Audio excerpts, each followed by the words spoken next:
Et salut à tous et on se retrouve donc pour le deuxième match de ce duel. Deuxième round, voilà. Deuxième manche. Voilà. De ce duel en deux manches gagnantes de Magic, donc bien sûr, d'affrontement des deux decks de Planeswalker en grade contre Vraska. Donc je suis toujours accompagné de ton mauve. Salut tout le monde. Re-salut, effectivement, parce que tu étais déjà là hier. Re-salut, oui. Bon, salut pour aujourd'hui. C'est une nouvelle vidéo. C'est vrai, on vous dit bonjour. On vous dit bonjour, donc vous dites bonjour également, s'il vous plaît. Bref, donc Vraska, vampire pour toi, Angrath, pirate pour moi. C'est ça. J'ai gagné la première. Blanc-noir pour moi, rouge-noir pour toi. Exactement. J'ai gagné la première, tu as décidé de commencer. Ouais. On a déjà fait les mélanges et les coups pour vous faire gagner un peu de temps. Et donc bah, c'est parti. Et on va découvrir ma main. 20 points de vie. Et on va effectivement voir ce qu'on a dans nos petites mains. Et si on a besoin, on fera des mulligans. Donc c'est à toi de dire en premier. Je vais garder. Eh bien tu sais quoi? Je vais garder aussi. Bah c'est super, comme ça on va pouvoir commencer de suite. Exactement. On est bon? On est bon. Et je vais commencer en posant une plaine. Je m'en serais douté. Bien que je pensais que peut-être tu poserais un marais. Si c'est pas l'un, c'est l'autre. Je pense effectivement. Alors pour ma part, je vais poser une montagne et ça va s'arrêter là. À toi. Alors... c'est bien ça. J'ai pas vu passer encore. Alors je pose un marais et pour deux... La lieutenante! Non, pas la lieutenante. Ouf! Je pose le conquistador de Vraska. C'est une 2-1 pour 2. À chaque fois qu'il attaque ou qu'il bloque, si je contrôle un Planeswalker Vraska, l'adversaire ciblé perd 2 PV et je gagne 2 PV. Donc c'est attaque ou bloc. Ouais. C'est plutôt puissant, je trouve. Mais il faut que je contrôle un Planeswalker. Effectivement. Au moment, c'est pas vraiment le cas. C'est vrai. Donc c'est une 2-1. C'est une 2-1, c'est à toi. Et ça va être à moi, effectivement. Ah, ça c'est bien. Alors moi, ce que je vais poser, c'est que je vais poser une deuxième montagne. Et que pour 2, on va jouer un pionnier gobelin 2-1 menace. Ouais, on est bien sûr. À toi. C'est correct. Bah, j'ai joué aux avant-premières, franchement il fait le café. Si tu le chopes très tôt... Alors c'est bien, en avant-première, la menace est moins intéressante si on est en 2 contre 2, puisqu'il y a plus de créatures en face. Malgré tout c'est bien, à condition que l'adversaire ne joue pas plein de créatures aussi, comme toi. Comme c'est un peu ton cas. Donc là la menace elle est moyennement utile. Alors... Ouais. Pour 3. 2, excuse-moi. Lieutenant! Non, pas la nain affamée. Donc le fameux qui ne peut pas se dégager. 3-3, qui peut pas se dégager pendant mon étape de dégagement, et qui ne se dégage que si je gagne des points de vie. Ok. Écoute. J'attaque.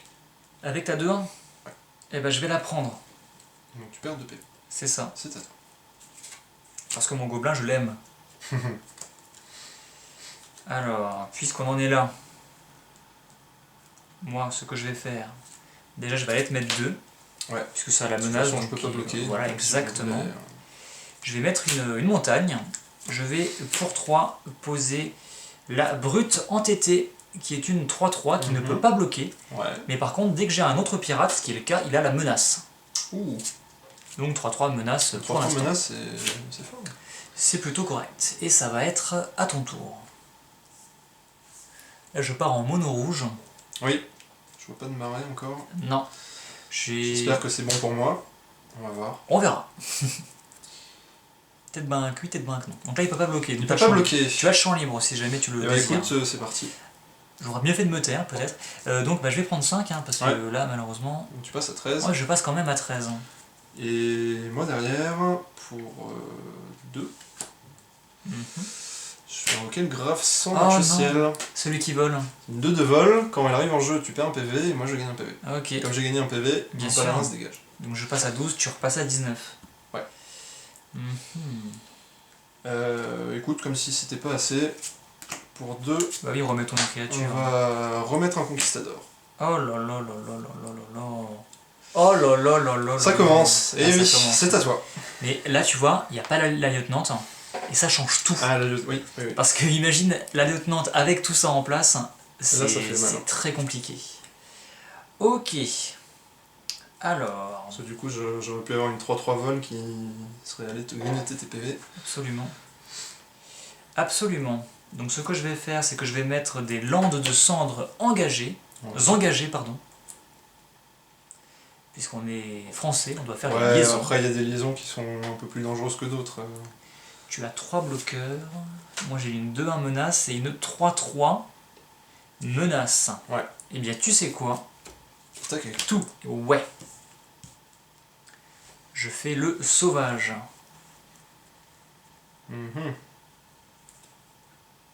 Que dis-tu de ça?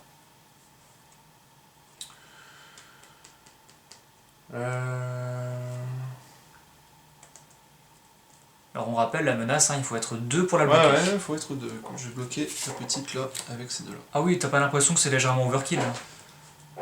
Bah, il faut que je bloque avec 2 de toute façon, c'est toi qui me met dans cette situation. Effectivement. Alors bien sûr, moi je vais mettre mes blessures sur la petite pour la tuer.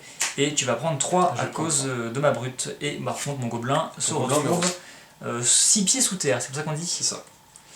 Et donc, je n'ai pas terminé puisque pour 2, je vais jouer une de 2. Voilà, tout bêtement, un gobelin, le Mathurin gobelin. Ça marche. Et puis c'est tout, c'est déjà bien. À moi? Ouais, à toi. Hop, on dégage tout. Et on pioche. Mais qu'as-tu pioché? Là, il y a la question. Alors, on va jouer un marais déjà. Yes. Pour 3. On va faire ça comme ça. Je vais jouer recouvrement, c'est un rituel qui me permet de renvoyer une carte de créature ciblée depuis mon cimetière dans ma main. Oh. Et de piocher une carte. Très bien. Donc je récupère mon conquistador. Yes. Et je l'ai dans ma main. Et tu pioches une carte. Et je pioche une carte. Très bien. Alors, je viens de piocher ça. C'est du mana bien rentabilisé.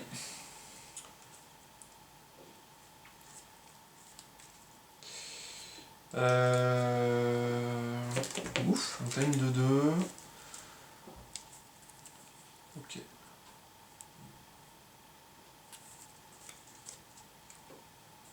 Ok. Je vais venir te mettre 2. Avec la volante, c'est tout naturel, Voilà. je vais prendre 2. Et ensuite, pour 2, on va mettre un deuxième conquistador. Oui, que tu viens de récupérer. Que je viens de récupérer. Effectivement. C'est à toi. Très bien, alors je vais dégager tous mes petits manas. Enfin, tous mes terrains, je devrais dire. Enfin un mana noir. Et j'ai un mana noir, Là, attention. C'est la fin.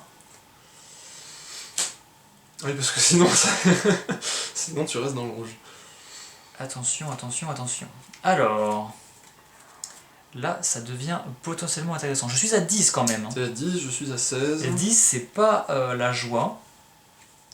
Mais voilà, je suis à 10. Toi, tu as une 3-3 qui... Voilà, la 3-3 qui fait ça. Bah, tu sais ce que je vais faire?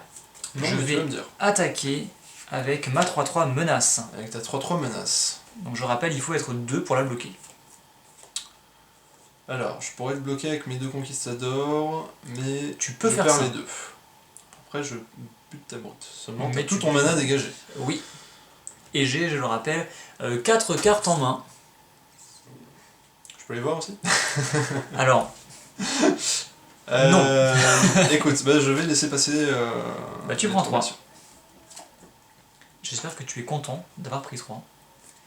Non, pas particulièrement, mais bon, écoute. Puisque moi, bah, pour 3 justement, restons dans le thème, je vais poser une... alors, abordeuse de la flotte des grands fonds. Écrit en police 12. C'est une 3-3 qui me fait perdre 2 points de vie quand elle arrive en jeu, sauf si je contrôle un mode pirate, donc c'est le cas, donc c'est une 3-3, qui n'a rien de spécial. Ça marche. Et ce sera tout pour moi. On dégage le terrain, on pioche.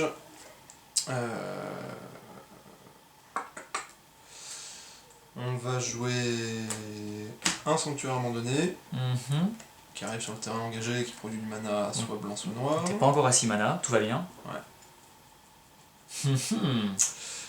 On sait ce que ça veut dire. Par contre ensuite, Aïe. Pour 4. pour 4, Pour 4. on va jouer le dédain de Vraska. Ah, je perds 4. Tu perds 4 PV, et moi je peux aller chercher dans ma bibliothèque ou mon cimetière une carte appelée Vraska Gorgon Rusée, la révéler, la mettre dans ma main. Et si je fais ça, je remélange ma bibliothèque. Aïe aïe aïe aïe aïe aïe aïe. Bah oui, je prends 4 du coup. Donc tu prends 4, Je et à passe à 6. Tu vas moi, chercher... Je récupère ma Vraska, que voici. Yep. Que je vais peut-être pouvoir jouer, parce que le dernier tour j'ai récupéré aussi, mais j'ai pas pu la jouer. Oui, parce que... Le dernier, la manche précédente. Effectivement. Mais là, t'approches des 6 mana. Bah je suis à 6 mana. Au tour prochain, au tour prochain normalement elle tombe. Mais est-ce qu'elle se fait mal? C'est ça la vraie question. Aïe aïe aïe aïe aïe aïe aïe aïe. Et ce sera une fin de tour pour moi. Très bien. J'ai envie de te dire que c'est plus ou moins équilibré le board, mais pour le moment, ça va. Étant donné que je suis à 6 et toi t'es à 13, c'est pas forcément si équilibré que ça en fait. Alors, ce qui est plutôt bien, c'est que moi, pour 6, Angrath. je vais jouer Angrath. Ouais, moi je le prononce anglaise. Fais-toi plaisir. Moi je n'ose pas, puisque je suis très mauvais à ça. Donc il arrive en jeu avec 5 marqueurs loyauté. Son +2 va me permettre d'infliger une blessure à un adversaire ciblé et à chaque créature que ce joueur contrôle. Ouais.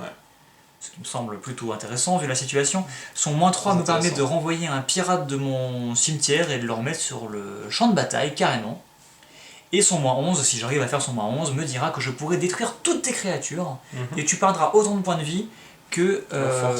Alors je vais... Non, excuse-moi. Il va t'infliger des blessures, c'est presque pareil, autant que la somme des forces de toutes ces créatures qu'elle a détruites de cette manière. Donc ça peut faire un peu mal. Donc ce qui va se passer, c'est que dans un premier temps, je vais effectivement faire son +2, donc il va monter à 7. Tu vas infliger 1 à toutes mes créatures. À toi déjà. Ah, une blessure à un adversaire ciblé et à chaque créature que ce joueur contrôle. Je vais perdre mes conquistadors. Exactement. Et donc jusqu'à la fin du tour, celui-ci, il a plus que 2. Enfin disons qu'il a déjà subi une blessure. Lui il a 2 d'endurance et lui 1 d'endurance. C'est ça. Et ensuite, pour la suite, ce qui va se passer, c'est que je vais attaquer avec... Alors, peut-être pas avec tout, je suis en train de me dire, mais avec la brute entêtée que tu ne peux pas bloquer puisqu'elle a la menace, et aussi avec mon petit gobelin, qui est une 2-2, mais que si jamais tu décides de le bloquer...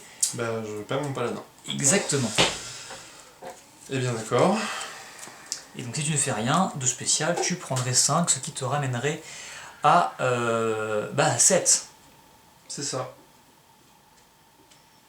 Et je suis très content d'avoir géré les petits machins de Vraska, puisqu'ils allaient me faire perdre beaucoup de points de vie en attaquant. Dès que Vraska aurait... Enfin, en fait, il m'aurait fait perdre, en fait, puisqu'il m'aurait fait perdre 2 chacun et lui 2, donc ça aurait été... Moi je l'ai gardé pour bloquer. C'était un peu le but, et oui, après, si j'avais Vraska, ils ont pu faire leur effet. Donc j'essuie le filet de sueur de mon front. Oui, absolument. Bah non, tu m'as pas dit ce que tu faisais si tu bloquais ou pas. Non, je ne bloque pas. Donc tu prends 5. Donc je prends 5, je passe à 7. C'est ça, à 7, tout à fait. Et donc c'est effectivement à toi. Ah, je me sens... je t'avoue que j'aurais pas pioché le 6ème mana, là j'aurais été un peu en grosse sueur. Alors. Mais je me sens légèrement mieux. Même si je ne suis pas tiré d'affaire.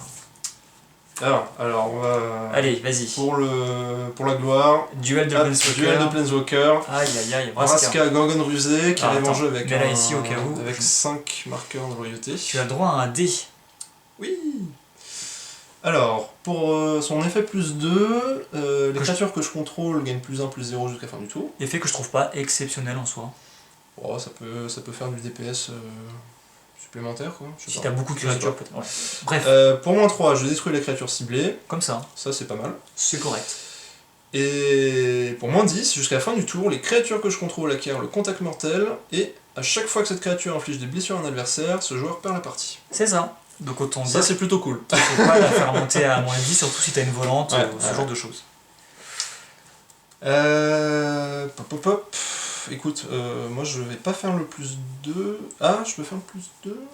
Si tu fais le +2, ton piou-piou va me mettre 3. Ouais. Ce qui est la moitié de ce qui veut dire que si tu le gères pas le tour prochain, sachant que tu me tues pas à tour, ben... Et que Vraska va être potentiellement à beaucoup, enfin à 7 quoi. Donc difficilement tuable. Cela dit, tu es à 7 toi aussi, donc si tu fais des... Et c'est pour ça que j'hésite à tuer une créature. Si tu joues l'aventurier, et que tu ne gardes pas trop de bloqueurs, il peut se passer des choses mauvaises. Je vais tuer une créature. Donc tu fais son moins... Donc je fais son -3, donc je passe à 2 marqueurs de loyauté. Et tu vas tuer quelle créature? Et je vais tuer... Je suis à 7, hein. Concrètement, j'ai ma 3-3 et ma 3-3 menace. Je vais buter celle-là. Aïe. Dommage, là, si tu m'attaques, tu me mets entre guillemets que 5. Ouais, je sais. Ça aurait été bien sinon. Et derrière, je te mets 2. Ah oui, quand même. Tu mets 2. Comme ça. Je suis comme ça. Ouais. Donc tu gardes pas spécialement de bloqueur. Enfin, tu gardes un bloqueur. Je garde un Très bloqueur. bien. Et c'est à moi. C'est à toi. Et bien si c'est à moi, on va faire des choses. Et c'est vrai que je me rends compte que j'aurais dû buter la 3-3 menace en fait. Bah là pour le coup tu peux pas la bloquer. Non mais... Ouais. Alors moi je vais poser une montagne. Donc là j'ai plusieurs possibilités. Puisque j'ai bien sûr... Ah, je pourrais renvoyer un pirate en jeu. Tout bêtement, avec son -3.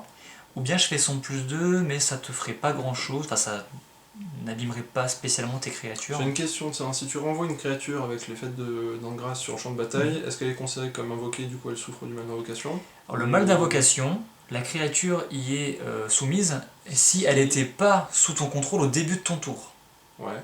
Donc là, vu qu'elle va revenir en jeu durant ce tour-là, elle n'était pas en jeu sous mon contrôle au début de mon tour, donc elle est effectivement soumise au mal d'invocation. Ça marche.